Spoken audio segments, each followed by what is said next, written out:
5 minute में 25 खबरें।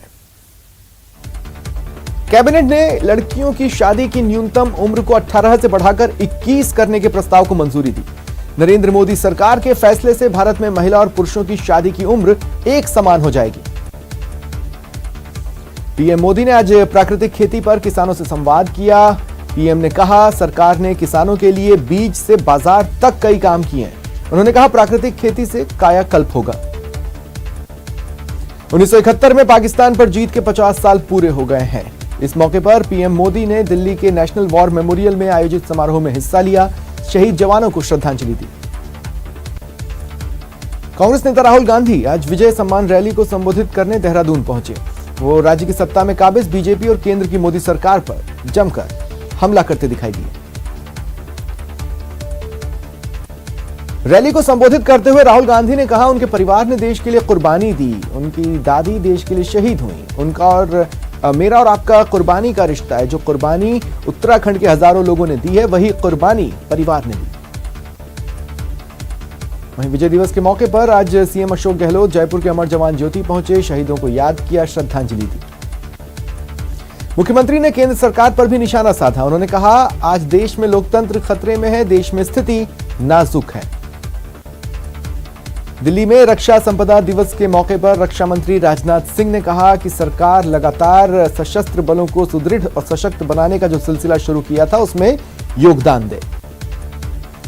राहुल गांधी और कई सांसदों ने लखीमपुर हिंसा मामले पर बहस के लिए लोकसभा में नोटिस देते हुए टेनी के इस्तीफे की मांग की। हालांकि स्पीकर ने सभी नोटिसों को खारिज कर दिया। Army chief general MM Naravane को चीफ ऑफ स्टाफ कमेटी का चेयरमैन बनाया गया। उन्हें देश का नया सीडीएस बनाए जाने की अटकलें लग रही थी, लेकिन उन्हें सीओएससी के चेयरमैन पद को सौंपा गया। लोकसभा अध्यक्ष ओम बिरला ने भारत दौरे पर आए वियतनाम के संसदीय शिष्टमंडल का स्वागत किया। स्पीकर बिरला ने कहा, भारत और वियतनाम के संबंध ऐतिहासिक है। सपा और प्रगतिशील समाजवादी पार्टी के बीच गठबंधन हो गया है। सपा के मुखिया अखिलेश यादव ने अपने चाचा शिवपाल यादव से मुलाकात के बाद जानकारी दी। अखिलेश चाचा से मिलने उनके घर पहुंचे थे। किसान आंदोलन स्थगित होने के बाद गाजीपुर बॉर्डर से भी यूपी से दिल्ली आने वाला रास्ता खुल गया है। हालांकि हाईवे का आखिरी भाग दिल्ली और यूपी पुलिस ने अब भी बंद रखा है। सिंघू बॉर्डर से किसानों के जत्थे और तंबू भी हटा दिए गए। कोरोना के चलते 9% एमएसएमई बंद हुए। राहुल गांधी के सवाल पर एमएसएमई मंत्री नारायण राणे ने यह जानकारी दी। दिल्ली में कोरोना के केस लगातार बढ़ रहे हैं। आज ओमिक्रॉन के 4 नए केस आए। अब तक राजधानी में 10 मामले आ चुके हैं, देश में 78। प्राइवेटाइजेशन के खिलाफ बैंक कर्मी आज से 2 दिनों की हड़ताल पर हैं। 2 दिन बैंक बंद रहेंगे। United forum of bank union ने संसद में निजीकरण बिल विधेयक लाने का विरोध किया है।